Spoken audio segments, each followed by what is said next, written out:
COP21 में वैसे तो बात पर्यावरण की हो रही है, लेकिन अगर बात बिजनेस की जाए, क्योंकि व्यापार एक ऐसी चीज़ है, इंडस्ट्रीज़ एक ऐसी चीज़ होती हैं जो पर्यावरण को नुकसान भी पहुंचाती हैं और पर्यावरण को लाभ भी पहुंचाती हैं, अगर वो सही तरीके से काम करें तो। इस तरह की बिज़नेस ऑल ओवर वर्ल्ड की अगर बात की जाए, दुनिया भर के देशों के लिए अगर बिज़नेस के हिसाब से बात की जाए तो कितनी लाभकारक होंगी और किस तरह का मैसेज यहाँ से एक बिज़नेस सेक्टर को दिया जाएगा, इस पर बातचीत के लिए हमारे साथ फ्रांस एसोचैम के चेयरमैन और लंबे समय से भारत और फ्रांस के बीच बिजनेस संबंधों पर काम कर रहे तीर्थंकर गोयल जी हमारे साथ मौजूद। तीर्थंकर जी, मैं अगर COP21 की बात करूं तो कितना आप महत्वपूर्ण समझते हैं बिजनेस सेक्टर के लिहाज से, क्या मैसेज एक जाएगा यहाँ से? मेरे ख्याल से जो मैं पहले भारत और फ्रांस के संबंधों की बात करूंगा जो ऑल टाइम हाई है। मुझे ध्यान नहीं आता है कि ये भारतीय प्रधानमंत्री की पहली यात्रा है जो दो हो रही है एक वर्ष के अंदर। ये ऐसा पहले कभी नहीं हुआ। COP21 में जो भारत है उसने अपनी जो INDC है, जो ये कंट्रीब्यूशन है वो जग जाहिर कर दी है। प्रकाश जावड़ेकर साहब ने 1 अक्टूबर को इनके बारे में बताया, और जो मैं समझता हूँ एक बहुत ही इंडिया के स्टैंडर्ड से काफ़ी महत्वपूर्ण है।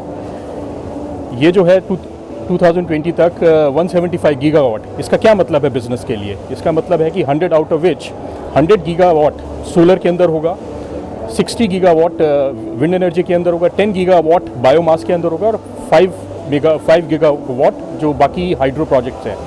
तो ये भारत के लिए क्यों इम्पोर्टेंट है? क्योंकि भारत जो है इस टाइम पश्चिमी देशों से टेक्नोलॉजी और फाइनेंसिंग के लिए वहाँ से एक फाइट कर रहा है, क्योंकि आज से पहले कभी भी पोल्यूशन जो है इंडिया की तरफ से नहीं आया। और अगर मैं समझता हूँ कि अगर ये टेक्नोलॉजी और ये जो फाइनेंस विकसित देशों से इंडिया में आएगा तो भारतीय जो इकोनॉमी है और जो मेक इन इंडिया का स्लोगन है भारतीय प्रधानमंत्री का, उसको एक बहुत बड़ा फ़ायदा पहुँचेगा। प्रधानमंत्री दूसरी बार एक ही साल में फ्रांस आ रहे हैं और बहुत कम समय का वक्त था, और अगले साल 26 जनवरी को भी फ्रांस के राष्ट्रपति होलांद जो हैं वो भारत में अतिथि के तौर पर शामिल हो रहे हैं 26 जनवरी के कार्यक्रम में। ये जो है ये मायने इसके अगर देखा जाए तो भारत के प्रधानमंत्री मोदी का यहाँ आना और फ्रांस के राष्ट्रपति का वहाँ पहुँचना, इतनी जल्दी जो मुलाकातें हो रही हैं, इसका मतलब ये है कि फ्रांस है, भारत की जो डेमोक्रेटिक वैल्यूज़ हैं और इकोनॉमिक ढांचा है उसमें सहयोग देना चाहता है। जब भारतीय प्रधानमंत्री 10 अप्रैल 2015 को फ्रांस में आए, उसके बाद मैं हर एक फ्रेंच CEO से कांटेक्ट में हूँ जो भारतीय प्रधानमंत्री से मिला। उनके वो सच में जो भारत के अंदर जो प्रोग्राम्स हैं और जो भारत की टेक्नोलॉजी है, भारत की जो इकोनॉमी है उसमें पार्टिसिपेट करना चाहते हैं। उनकी कुछ प्रॉब्लम्स हैं, मेरे ख्याल से भारत की जो भारतीय गवर्नमेंट है उसको भी काफ़ी अच्छे तरीके से उसको देख रही है। आने वाले टाइम में मैं उन प्रोजेक्ट्स के बारे में आपको नहीं बता पाऊंगा क्योंकि वो अभी थोड़े कॉन्फिडेंशियल हैं, और मैं आपको सिर्फ इतना ही बता पाऊंगा कि अगर मिस्टर हॉलैंड इंडिया आ रहे हैं इतने शॉर्ट इंटरवल के बाद, इससे पहले वो 14 फरवरी 2013 में इंडिया आए थे, तो आपको मैं ये बताना चाहूँगा कि आने वाले टाइम में भारत और फ्रांस के बिजनेस संबंधों में बहुत ज़्यादा इजाफा होगा। और मैं आपको सेक्टर भी बताना चाहूँगा जिसमें वो भारतीय इकोनॉमी को सहयोग करेंगे। पहला है रिन्यूएबल एनर्जी, दूसरा डिफेंस सेक्टर, तीसरा स्मार्ट सिटीज़, फोर्थ रेलवेज़ और जितने भी हाई एंड टेक्नोलॉजी हैं जो भारतीय प्रधानमंत्री के फ्लैगशिप प्रोग्राम्स हैं कि भारत में स्किल डेवलपमेंट हो और जॉब क्रिएशन हो।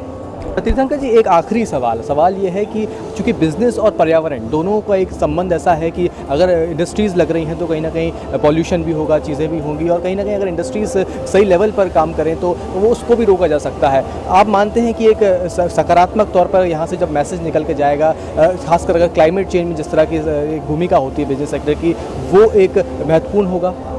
बिल्कुल, इसीलिए जैसे मैंने आपको अभी बोला, हम जिन हाई एंड टेक्नोलॉजी की बात कर रहे हैं वो इंडिया में अवेलेबल नहीं है। तो भारत को बिल्कुल इंसिस्ट करना चाहिए, जैसे रिन्यूएबल एनर्जी है वो टेक्नोलॉजी विकसित देशों के पास है, और जैसे फ्रांस है उन्होंने न्यूक्लियर रिएक्टर्स को बंद करने का प्रोग्राम कर लिया है, जर्मनी है उन्होंने बंद कर लिया है, जिससे कार्बन एमिशन बहुत कम हो जाएंगे। बट वो टेक्नोलॉजी क्या है? वो ग्रीन एंड टेक्नोलॉजी।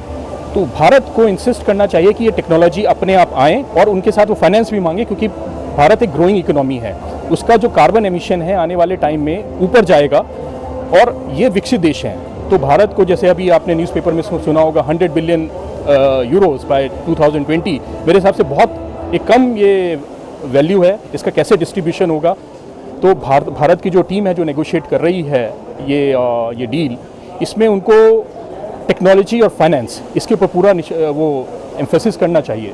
धन्यवाद तीर्थंकर जी। तो हमारे साथ मौजूद थे एसोचैम फ्रांस के चेयरमैन तीर्थंकर गोयल, जो बता रहे थे कि लगातार भारत के प्रधानमंत्री और फ्रांस के राष्ट्रपति की जो मुलाकात हो रही है, अभी अप्रैल के महीने में ही प्रधानमंत्री मोदी फ्रांस आए थे और अब दोबारा COP21 में शामिल होने आ रहे हैं। उसके बाद 26 जनवरी को जो कार्यक्रम है भारत में, 26 जनवरी को उस कार्यक्रम में मुख्य अतिथि के तौर पर फ्रांस के राष्ट्रपति शामिल होंगे। यानी कि जो फ्रांस और भारत के रिश्ते हैं, चाहे वो बिज़नेस को लेकर हों, चाहे वो क्लाइमेट को लेकर हों, जो भी एग्रीमेंट्स हो, वो चीज़ें होंगी, वो कहीं ना कहीं उसको मजबूती ज़रूर मिल रही है। ज्ञान सिंह के साथ Aditya Srivastava, TD news, Paris.